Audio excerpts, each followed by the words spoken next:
Ladies and gentlemen, we are live, Fanatics View fans. We are here today with Road Warrior Animal. What a rush! Of course, we know fans have been waiting, of course, to hear from you. How are you doing today? We are here for Super Bowl Media Week. How are you doing, brother? I'm doing great, man. It's great to be back in Minneapolis. I spent a lot of years of my life here in Minnesota, Yes. Originally a Philly guy, but then I moved out here when I was in high school, so it works out pretty well. So I'm wondering, are you going for the Eagles, Now that the Vikings are at it, yeah, fly Eagles fly, man. I mean, 'cause I always wore the green and white or green and gray, whatever it was. Yeah. But yeah, man, being a Philly kid, everybody wonders why. They used to ask me questions. Animal, why are you so angry? I'm not angry. I'm from Philly. And I think we saw that this week after they beat the Vikings, right? Oh my goodness. But that shit, listen, you're a product of your environment, and that's what happens. And you're not angry. It's just being a Philly kid, So you think the fans are just more really passionate in Philly, or just like what we saw was pretty, almost kind of borderline, a little, shaky, disrespectful there. But you say it's passion. What I mean? Well, being an inner city Philly guy, and being an inner city Minnesota guy, right? Two different spectrums. Okay. And I think, growing up in that area out there, and people are. Definitely a 7 to 3:30, pretty much. Everybody, working their rear ends off, and sports and athletics, and like football and wrestling, and everything. It's an escape from reality, right? And their escape, they want to have something to believe in, especially with today's economy and today's society. You need to have something to believe in. Absolutely. And the Eagles were their team. I mean, they are their team. Yeah. I mean, let's face it. Yeah. So they're very passionate. They wanted to see their team win. The only thing that they could have been was gracious winners. I agree. I agree. And you can see the Minnesotans take a step back, and they respect you for winning, respect you for losing. Yeah. But that's Minnesota values. It's Minnesota different. That's why they're called Minnesota nice. Right. So Animal, you look at right now Tom Brady, his greatness. We all are very aware of that. Do the Eagles have a legitimate shot of pulling up an upset, or do you even feel like it's an upset?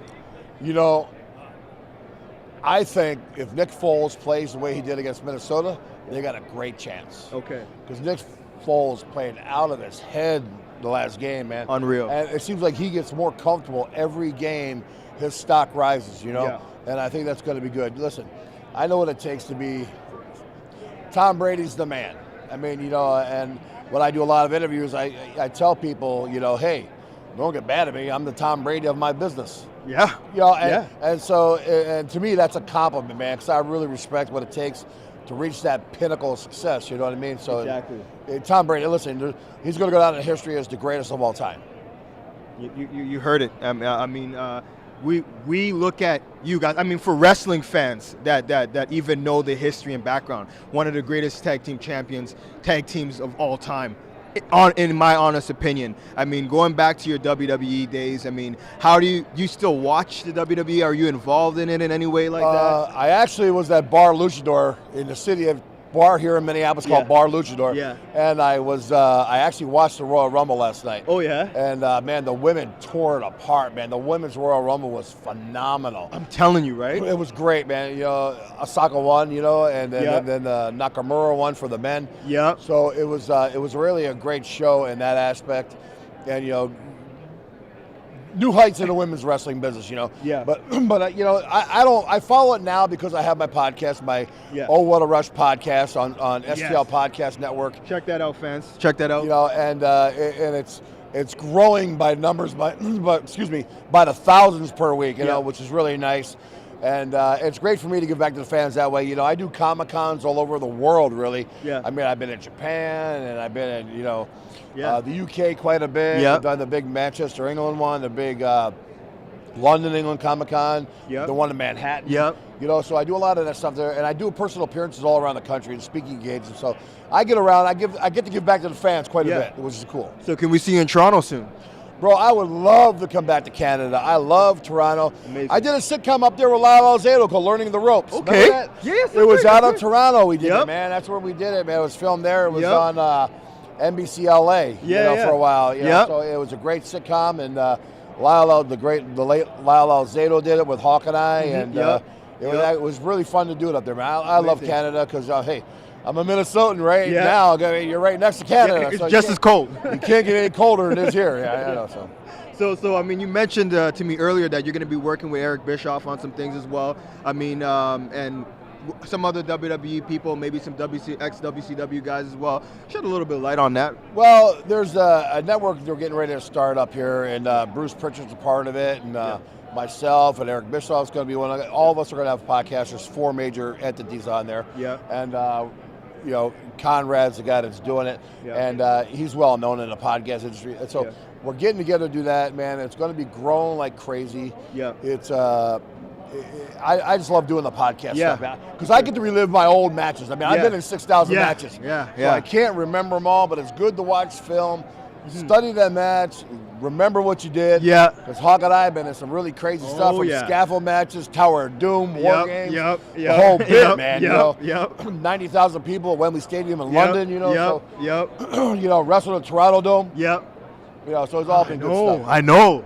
Yeah, you know what? My question to you, I wanted to really know. I mean, with you and Hawk, what was the most memorable match that you can say? Maybe winning one of the tag titles. What was the most memorable match that you would say you and Hawk, had back in the day?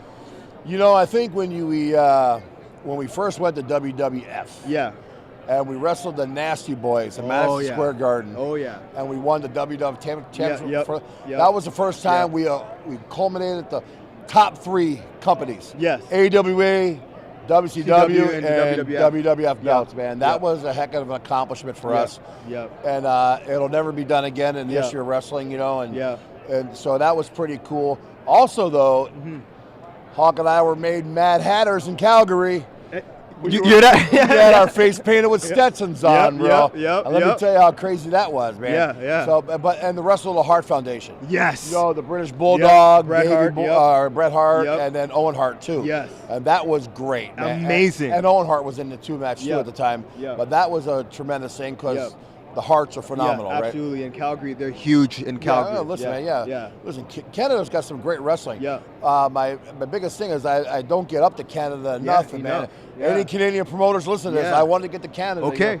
You can contact me on my Facebook, my Joseph Michael Laurinaitis, or on my podcast, or Twitter me at RW Animal, man. So I love to do it. You know what? That's awesome because I mean we've also worked with Santino Marella. I'm not sure if you're familiar with him. Yeah. Funny gimmick, man. I love that gimmick. And he's out in Mississauga, in Toronto. Sure. So maybe we can connect and figure something out. Heck, man, Lesnar's a Canadian boy now. Yeah, man. Man, where's in Saskatchewan or somewhere like that? Saskatoon. Yeah, I know. Crazy, right? I know. Right? I know. Go to a more desolate place in Saskatoon. Sorry, Canada, but Saskatoon's way up there, You're the Hall of Famer, it's just so amazing that I actually kind of get to meet, some of our wrestling icons and legends, growing up watching you guys as kids, and coming to meet you and seeing how cool and down to earth you guys are. So, really appreciate it. You know what I mean? Bro, hey, real people with weird jobs is what I used to say. Yeah, it's always crazy, man. It's funny, face paint goes on, I turn into an animal. Other than that, I'm James Laurinaitis' dad. That's my claim to fame, Once your son makes it to the NFL. He's doing really well, man. He had a great career with the Rams. Rams all-time tackle record holder, That's right. And then now he's with the Big Ten Network. And he does stuff with the NFL Network too, man. He went to broadcast boot camp. He did really well. And so hopefully we'll see him on Fox here pretty soon.